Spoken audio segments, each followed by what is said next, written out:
Hola, buen día. Mi nombre es Maritza Mercado. Les agradezco que estén conmigo el día de hoy. Y pues bueno, estamos en la sección Aprendiendo con y el invitado de hoy es Guillermo Torres. Él es licenciado en psicología y viene a hablarnos sobre los temas sensibles al final de la vida. Ya habíamos hablado con él anteriormente y nos habló sobre los cuidados paliativos, que son, para qué enfermedades, qué tipo de enfermos son los que lo necesitan. Y en este segundo video vamos a avanzar un poquito más en el tema. Así que vamos a darle la bienvenida. Hola Memo, buenas tardes. Gracias por estar aquí con nosotros el día de hoy. Buenas tardes, muchas gracias por la invitación. Encantado de poder platicar nuevamente contigo, Maritza. Ay, Memo, muchísimas gracias porque el video anterior nos quedamos con muchas dudas. El tema de hoy son los temas sensibles al final de la vida. Ujú. Con mucho respeto lo vamos a tocar, con mucho amor y sobre todo que quede claro que es también pues para informarnos y tomar cultura. Primer pregunta importante, el testamento, Memo. ¿Qué nos puedes decir de él? Pensamos como mexicanos, como que tenemos esta cultura de que no debemos hablar de la muerte porque la traemos. No debemos decirle a la familia que tenemos que preparar el testamento desde ahorita porque es de mal augurio. Entonces, ¿qué nos puedes hablar tú sobre el testamento? Bien, lo primero que hay que saber del testamento es que es un documento legal, que más allá de la parte del documento legal, las implicaciones, como tú bien le decías, hay esta cultura, este mito de si lo hacemos vamos a traer a la muerte y la muerte va a llegar a nuestras vidas, a nuestra familia y no queremos eso. No tiene nada que ver, la verdad. Me ha tocado ver a muchas familias que se destruyen por no tener una idea clara que viene en un testamento. Y me explico. Fallece el papá y fallece la mamá ya de grandes, y entonces los hijos, cuando no hay un testamento, empiezan a pelearse por las posesiones. Que quién se va a quedar con la casa, quién con el carro, quién con las joyas, etcétera, etcétera, etcétera. Y ese es un problema muy serio. Divide familias que parecían muy unidas y las divide en pleitos mmm, desastrosos, la verdad. Entonces, aquí hay que tomar muy, muy en serio esta parte del testamento para decir, no vamos a traer la muerte, no estamos llamándola para que venga a nosotros, simplemente nos estamos preparando para que cuando nos llegue el momento de partir, no le dejemos ni problemas ni broncas a nuestra familia. Ese sería el primer punto. Vale la pena decirlo. Porque un segundo punto también pudiera ser el decir, oye, ya dejé todo bien distribuido, ya sabe cada quien qué le va a tocar, pero también ya cada quien sabe qué es lo que yo pienso con respecto a cuando yo me vaya a morir, qué es lo que va a pasar. Eso es parte de otro tema y ahorita lo veremos. Pero a mí lo que me interesa dentro del testamento es que todos los familiares tengamos una idea muy clara de que cuando nuestros papás, nosotros mismos, y va a sonar bien raro, pero nuestros hijos o nuestras hijas, sí, ya sé, suena muy tétrico, eh, vayan a dejar este mundo y nosotros nos vayamos a quedar, tener una idea muy clara de qué es lo que piensan, qué es lo que creen, qué es lo que desearían, cómo les gustaría vernos cuando ya no estén ellos. Yo, por ejemplo, me pongo a pensar, si se llega a morir mi papá o mi mamá, ¿yo me voy a pelear con mis hermanas? No. De hecho, es lo último que quisieran mis papás, ¿sí?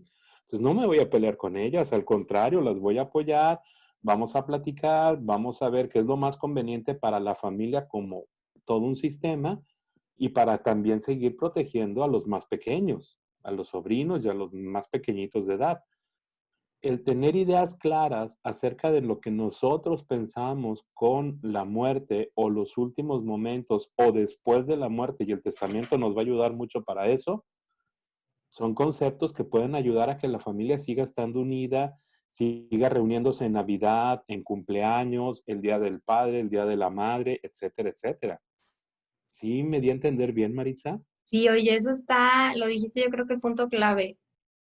Hacer un testamento, cuando estamos conscientes, cuando estamos tranquilos, cuando no tenemos prisa, para que en un futuro la familia siga unida. Ese yo creo que esa notita no la podemos grabar mentalmente. Estuvo muy bien. Oye, Memo, Bueno, ahora. Perdón. Hablando, dime. Lo que decías tú ahorita, de hacerlo cuando no tenemos prisas, eso resulta muy importante. Porque si yo quiero hacer mi testamento ya en mi fase final de vida, voy a estar entre la espada y la pared. Voy a tener que tomar decisiones rápidas y no van a ser las mejores decisiones. Eso tienes Sí, mucha razón. Hay que hacerlo cuando hay tiempo. exactamente. Rápido y sin presión también, ¿verdad? Sí. Memo, ahora, hablando ya de las personas que están en fase terminal, una de las cosas que yo siempre escucho es, no hay que decirle la verdad porque se va a enfermar más, se va a deprimir, se va a poner triste, entonces vamos a decirle que no está tan enfermo, o si el doctor nos dio un pronóstico, que al final de cuentas es un pronóstico, no es una sentencia, no hay que decirle, o no hay que decirle el pronóstico, o hay que decirle que el pronóstico es mayor. ¿Qué opinión tienes tú? ¿Qué nos puedes hablar acerca de la verdad, de decirle la verdad al enfermo, tanto médicos como familiares? Fíjate que aquí tenemos varios puntos a tomar en consideración. Aquí sí son varios. El primero de ellos es la dignidad de la persona. Yo me pongo un poquito del lado del paciente y que a mí no me digan las cosas como son, a mí me molestaría. Y me molestaría que no me digan la verdad, pero me molestaría más que me trataran como un inútil, ¿sí? Como una persona menos valiosa, menos consciente, que no es capaz de tomar decisiones. Es decir, una persona devaluada. Entonces, no queremos eso para con nuestros pacientes, ni con nuestros familiares menos. Lo primero que tenemos que reconocer es que todas las personas tienen una dignidad y un valor único que los hace especiales, el cual necesitamos respetar. Ese es el primer punto. El segundo, es la vida de la persona. Claro que tiene derecho a saber la verdad para saber qué tipo de decisiones va a tomar. Aquí en este segundo punto vamos a tomar como que eh, una desviación pequeñita. Y digo desviación porque es una consideración que debemos de tomar. ¿La persona es capaz y competente de manejar la verdad, sí o no? Para eso tenemos que evaluarlo. ¿Cómo evaluamos a una persona si es capaz y competente? Con 4 preguntas muy sencillas. ¿El paciente es capaz de entender la información que se le da? ¿El paciente es capaz de identificar los puntos claves de la información que se le da? ¿El paciente es capaz de poder evaluar las diferentes opciones y poder tomar una decisión? Esa sería la tercera. Y la cuarta, el paciente expresa su opinión libre y voluntariamente. Si las 4 preguntas, la respuesta es sí, entonces tenemos una persona que es capaz y competente para que se le pueda decir la verdad porque va a tomar decisiones. Cuando en una de las preguntas la respuesta es no, entonces esa persona habría que hacer otro estudio para saber mentalmente cómo está y si es capaz o no de recibir la verdad y de tomar decisiones. En este sentido, vale la pena decirlo, hay una psicopatología que es muy limitante. Los psicólogos le llamamos trastorno límite de la personalidad. Este trastorno límite de la personalidad tiene que ver con el hecho de que nosotros catalogamos a las personas como por debajo de la normalidad y por encima de la normalidad. Bueno, los que están por debajo de la normalidad, hay un grupo especial que está jugando ahí un poquito en ese rango de entre normal apenas suficiente, normal en el rango límite, por eso límite, o normal por debajo del límite, pero están jugando ahí en ese punto. A esas personas les llamamos, o bueno, les decimos que tienen el trastorno límite de la personalidad. Ese trastorno por sí solo es muy incapacitante porque no va a tener capacidad ni competencia para entender la información y menos para tomar decisiones, ¿sí? Los problemas neurológicos pudieran ser otro factor que pudieran incapacitar a las personas, la demencia senil, las lesiones cerebrales, etcétera. Entonces, este tipo de personas, lamentablemente, a pesar de que tengan el derecho a saber la verdad, no necesariamente están capacitados para saber la verdad. Y bueno, estamos dentro del segundo punto en esas desviaciones que manejé ahorita. Las preguntas y las enfermedades que puedan incapacitar a la persona. Un tercer punto que hay que tomar en consideración es si el paciente quiere o no quiere saber la verdad. Porque el hecho de que el paciente tenga derecho a conocer la verdad no quiere decir que quiera conocerla. Y en ese sentido hay que preguntarle al paciente, ¿quieres saber la verdad o seguimos siendo amigos? Casi creo, ¿no? En ese sentido, ya el paciente nos va a decir si quiero o, ¿sabes qué? No me interesa, ustedes tomen las decisiones. Y se vale, no pasa nada, ¿sí? Ya tendremos que definir quién es el que va a tomar las decisiones. Bueno, y un cuarto y último punto, al menos así a grosso modo, sería el cómo le vamos a comunicar la verdad a los pacientes. Por ejemplo, no es lo mismo hablar, y voy a poner un ejemplo muy drástico, vamos a llamarlo así, con un paciente que es doctor en medicina y que es un erudito en su campo, porque regularmente, y lo dicen hasta los mismos médicos, el peor paciente son los médicos, porque saben muchas cosas y cuestionan muchas cosas. Y entonces, este tipo de pacientes que saben mucho, a lo mejor no hay que explicarle tanto, hay que explicarle más bien conceptos, números, y él va a entender. Incluso va a poder tomar decisiones, que no es lo más correcto en cuanto al tratamiento específico, pero sí decisiones en cuanto a qué quiere o no quiere para dentro de su tratamiento. Me explico un poquito mejor. Si un médico, por ejemplo, un oncólogo le dice a un médico cardiólogo, oye, te voy a poner en tu quimioterapia Taxotere, tantos mililitros en tal dosis, bla, bla, bla, bla, bla. Y el cardiólogo dice, no, a mí esa dosis me hace daño, quiero que me pongas una menor. Perdón, pero no, el especialista es el oncólogo, no el cardiólogo, ¿sí? Pero bueno, así es un poco el ejemplo con este tipo de pacientes que saben mucho, conocen mucho, y de repente el manejo de la verdad con ellos se puede complicar, pero porque saben demasiado, ¿sí? Del otro lado están los pacientes que no saben nada, es decir, podemos agarrar a una persona que no ha estudiado, no tiene educación, nunca en su vida se ha enfermado, por lo tanto el contacto con el ambiente hospitalario ha sido muy limitado, no conoce mucho de la terminología y entonces no le podemos explicar como le explicaríamos al médico. Tenemos que encontrar una forma de explicarle. A esto los médicos tienen un refrán que a mí me gusta mucho. De hecho, yo por ahí hago unos videos y mi canal de videos se llama así, en lenguaje de paciente, porque precisamente se trata de poner las palabras en el lenguaje que el paciente utiliza, no en el que yo quiero usar, sino en el que el paciente conoce y domina. Al médico especialista le hablo en su lenguaje, pero a la persona que no tiene formación académica y que nunca ha estado en un hospital, le hablo en su lenguaje.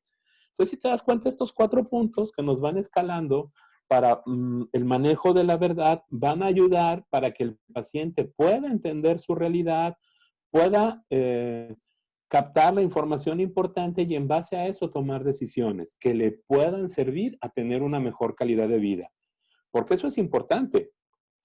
A veces los médicos y también los psicólogos y las enfermeras, no voy a echar mentiras en esto, queremos venderle una idea a un paciente para que se incline por un X tratamiento cuando el paciente dice, no, yo no quiero eso. Una vez me tocó el caso de una paciente que decía, yo no quiero ese tratamiento, no me gusta. Y no le hicimos caso y le dimos el tratamiento y falleció en el corto plazo. Sí. Si le hubiéramos hecho caso, a lo mejor no nos duraba mucho, pero el tiempo que nos hubiera durado hubiera sido feliz. Y eso es una gran diferencia que a veces no valoramos en su real dimensión. Entonces, los pacientes, claro que nos van a decir qué es lo que quieren y nosotros tenemos que aprender a escuchar para decir, oye, esto que ella quiere a lo mejor no es lo que yo haría, pero es su vida. Esto es lo que la hace feliz. Exactamente, y eso me lleva a la siguiente pregunta, Memo. Adelante. Respetar la decisión del paciente. Así como tú lo acabas de decir, o sea, es que no quiero tomar ese tratamiento. Yo conozco una amiga que su familiar le diagnosticaron una enfermedad y desde el inicio ella dijo, yo no quiero quimios. yo no quiero, yo me voy a tratar con la medicina tradicional, con la medicina alternativa, con los chochitos, con terapia psicológica, con etcétera. Entonces, imagínate, la familia se puso mal. Entonces, todos estaban tratando de convencerla de que tomara, y la señora dijo que no, y la señora bien tranquila, o sea, y ella decía, no, no, yo estoy bien, bien tranquila. Y la verdad es que les ha ido muy bien, digo, ya fueron a terapia y aceptaron la decisión del familiar, pero les costó mucho, o sea, porque decían, es que ella por su enfermedad no está tomando las decisiones correctas. Entonces, digo, al final de cuentas, ellos, en este caso, ellos entendieron que pues hay que respetar la voluntad del paciente, pero no en todos los casos es así.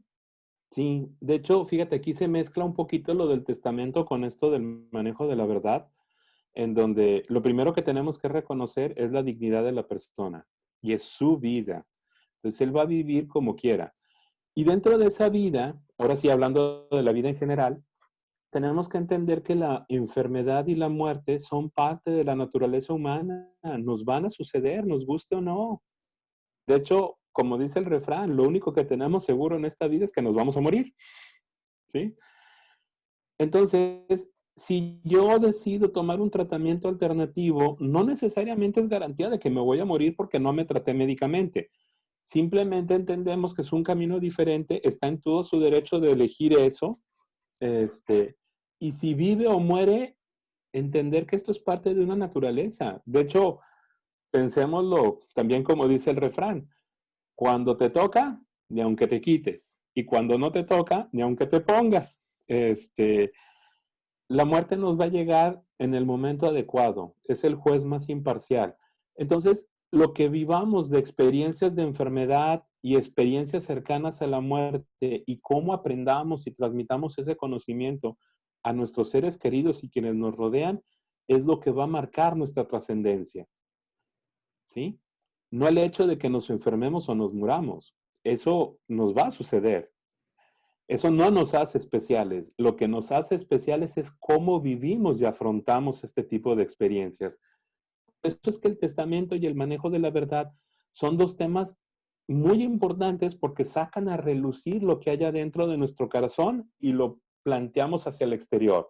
Es cuando empezamos a brillar literalmente, compartiendo nuestra propia vida. Exactamente, y es que como se dice, ¿verdad? De la muerte, pues no hay mucho que decir, pero de la vida hay todo. ¿Sí? Ahora, Memo, un tema un poco complicado y a lo mejor que son, quiero que diferenciemos o que nos ayudes a diferenciar. Eutanasia, suicidio asistido y sedación paliativa. ¿Es lo mismo? ¿No es lo mismo? Son cosas bien diferentes. Ok, háblanos de eso. Mira, la eutanasia, y de hecho viene definido en la Ley General de Salud en el artículo 166, no me acuerdo qué dice, sí, discúlpame, este, y nos dice bien claro, la eutanasia es una forma de homicidio, es decir, estamos hablando de un asesinato y por lo tanto está prohibido. Yo sé que va a haber personas que van a poner el grito en el cielo y van a decir, no, ¿cómo que la ley dice eso? A ver, eso dice la ley, yo no lo estoy diciendo, ¿sí? Que yo podré estar de acuerdo con eso, sí, porque yo defiendo cuidados paliativos, no la eutanasia. Y ahorita me explico un poquito más a profundidad. Pero en la ley la eutanasia está prohibida. ¿Por qué está prohibida? ¿Por qué la consideran un tipo de homicidio? Básicamente, lo que hablábamos ahorita del manejo de la verdad, el testamento, la voluntad anticipada, lo estaríamos ignorando, es decir, estaríamos ignorando a la persona, no tomaríamos en consideración su voluntad y le aplicaríamos eutanasia. Un principio básico de la eutanasia es, a mí no me interesa lo que piense el paciente, yo aplico la eutanasia. Va a haber gente que diga, es que el paciente es el que pide la eutanasia. No, el paciente lo que está pidiendo es un suicidio asistido. Y puedo entender la confusión porque se maneja el término eutanasia de forma indiscriminada. Es decir, eutanasia es eutanasia y eutanasia es suicidio asistido. No, son dos cosas diferentes. En la eutanasia no se toma en consideración al paciente, se le aplica un medicamento que lo va a matar y en el corto tiempo va morir y se le aplica ese medicamento con la intención de matarlo. Que aquí es por eso que la ley dice que es un tipo de homicidio, porque hay la intención de matar a una persona. ¿Sí? Eso tenemos que ser bien claros. No es con que, ay, pobrecito, le duele mucho, está sufriendo. ¿Ya para qué no sufra? Ah, entonces la intención tuya para que ese paciente no sufra es matarlo. ¿Sí? Ya aquí estamos hablando de una intención que uno dice, yo, por ejemplo, yo no tendría la intención de matar a nadie. Es más, ni de desearles un mal. ¿Sí? Entonces, cuando hablamos de eutanasia, estamos hablando de personas que no toman en consideración al otro y tienen la intención de matar. En el suicidio asistido, el paciente es el que dice, yo ya no quiero estar aquí, ya quiero morir, ya esta enfermedad me hace mucho daño y quiero que me den un medicamento para morirme. ¿Sí? Entonces ya los médicos pueden darle un medicamento para que se pueda morir. Pero eso también está prohibido en la ley mexicana, ¿sí? Que se ve eutanasia y suicidio asistido como un tipo de homicidio. Exactamente por la misma razón. Nada más que aquí el paciente es el que tiene la intención de morir. Sí, pero necesita la ayuda de un cómplice que puede ser un médico, una enfermera o un familiar que le den el medicamento en la dosis exagerada precisamente para que ocurra la muerte. Entonces, hay la intención del paciente y hay la complicidad de alguien más. ¿Sí? Estos dos conceptos están en contra de todo lo que es cuidados paliativos, porque cuidados paliativos no le apostamos a ese tipo de manejo en el paciente terminal. De hecho, hay un estudio que se hizo en una universidad en Minnesota que resulta muy interesante. Allá creo que sí se permite la eutanasia y el suicidio asistido. Bueno, se permite el suicidio asistido, más bien, la eutanasia no. El paciente dice, yo quiero morir porque ya no quiero vivir la fase final de vida. Y lo que hicieron por allá le decían a los pacientes, está bien, entiendo que no quieres pasar una fase final de vida y entiendo que lo más conocido es la eutanasia y el suicidio asistido, pero vamos a hacer esto. Deja que probemos contigo 2 semanas de cuidados paliativos y al final de las 2 semanas retomamos si quieres suicidio asistido. Y el paciente dice, ok, bueno, del 100% de casos, entre un 85 y 90% de los pacientes se quedaron con cuidados paliativos. El resto sí dijo, quiero sedación, perdón, suicidio asistido, ¿sí? Aquí esto nos quiere decir también algo muy importante. El manejo del dolor en la fase final de vida, especialmente en la agonía, tiene que ser por médicos especializados, es decir, médicos paliativistas. No puede ser otro tipo de médico más que este. Y aún así, cuando tenemos este manejo muy especializado con medicamentos para el manejo del dolor, va a haber ocasiones en que la medicina no nos alcanza. Y a pesar de que tenga un cóctel de medicamentos analgésicos para evitar el dolor, el paciente puede seguir teniendo dolor, ¿sí? Es en ese momento en que necesitamos pensar que el alcance de la medicina no es tan fuerte como quisiéramos en este momento y entonces empezar a plantearnos qué podemos hacer de nuevo. No necesariamente es decir, como ya falló la medicina, eutanasia, suicidio asistido. No, eso sería cerrar nuestro mundo y decir, nada más, esa opción existe. ¿Sí? Creo que tenemos que abrir nuestro mundo para decir, ok, si las medicinas tradicionales no sirven, ¿qué otra cosa podemos hacer para aliviar el dolor? Y nos hemos encontrado con que las técnicas de psicología para el manejo del dolor pueden ser muy efectivas. La acupuntura para el manejo del dolor puede ser muy efectiva. Incluso hay hospitales en Estados Unidos muy reconocidos como el Monte Sinaí, que es un hospital muy reconocido, que utiliza el Reiki para sus pacientes y manejar el dolor. Que uno dice, wow, eso no me la sabía.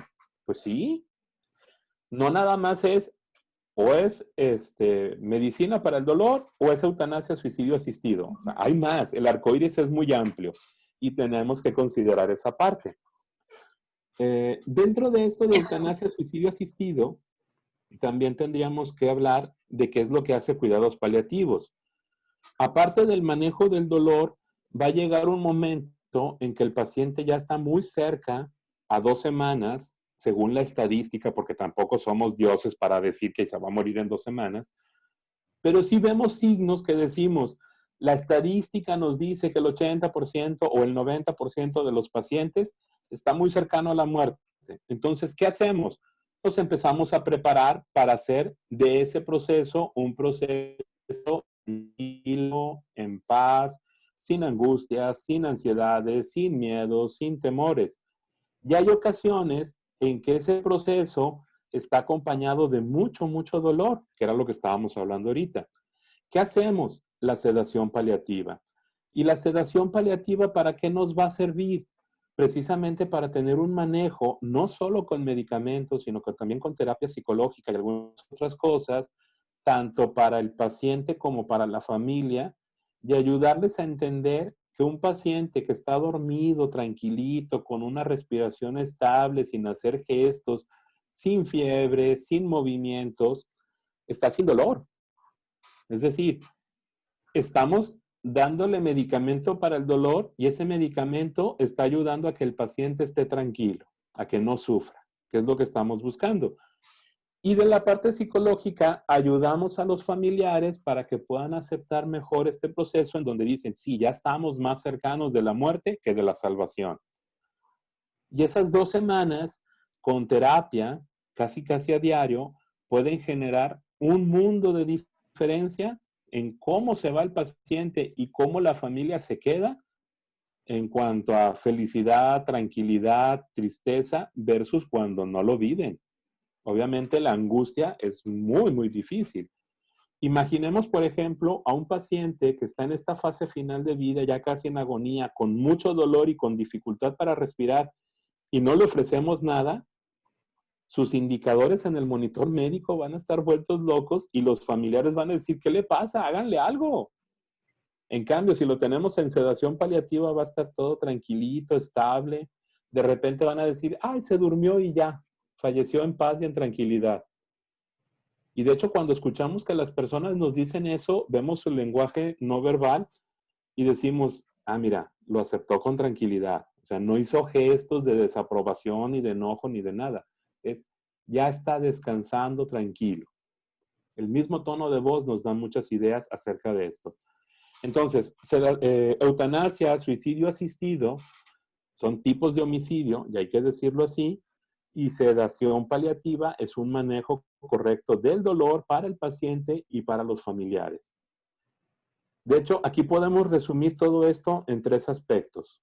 Uno, la intención de cada tratamiento. Mientras que la intención en la eutanasia y el suicidio asistido es matar, en la sedación paliativa es el manejo del dolor. 2, es el proceso. Mientras que en la eutanasia y el suicidio asistido el proceso dura minutos, no mucho más que eso, en la sedación paliativa puede ser semanas. Y 3, es el resultado. En la eutanasia y en el suicidio asistido es la muerte del paciente. En la sedación paliativa, el resultado es el manejo del dolor, que sí, va a terminar en la muerte porque ya el paciente estaba cercano a la muerte, pero es el manejo del dolor en primer lugar. Entonces, aquí tenemos una diferencia muy clara entre estas 3 opciones que vale la pena sí profundizar el análisis para saber, bueno, ¿y por qué dicen que la eutanasia está prohibida? ¿En qué se basan? Bueno, hay muchos artículos que nos hablan de eso.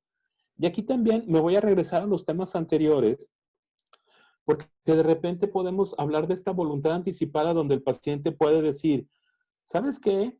Si yo llego a tener un paro cardiorrespiratorio, pues de preferencia no me hagan nada, porque ya estoy enfermo, ya las medicinas no me hacen, y si me van a poner un paro cardiorrespiratorio, es lo contrario, pero exactamente igual de malo que la eutanasia. Es decir, me estás dejando vivo cuando no hay necesidad. Entonces, habrá que entender, por eso me regreso a los 3 temas anteriores, que la muerte y la enfermedad son parte de la naturaleza humana y que cuando nos lleguen hay que aceptarlo con paz y tranquilidad. Se dice bien fácil, pero hacerlo no es tan sencillo. Dentro de este concepto de voluntad anticipada, la sedación paliativa también puede ser algo que puede pedir el paciente y dice, oye, yo para el manejo del dolor no quiero eutanasia, no quiero suicidio asistido, quiero sedación paliativa. Y es válido explicarlo desde antes, como sucedía con el testamento. No lo explicamos o sea, ya tienes mucho dolor y ya te vas a morir próximamente, ¿quieres sedación paliativa? Ese es el peor momento, ahí no se vale.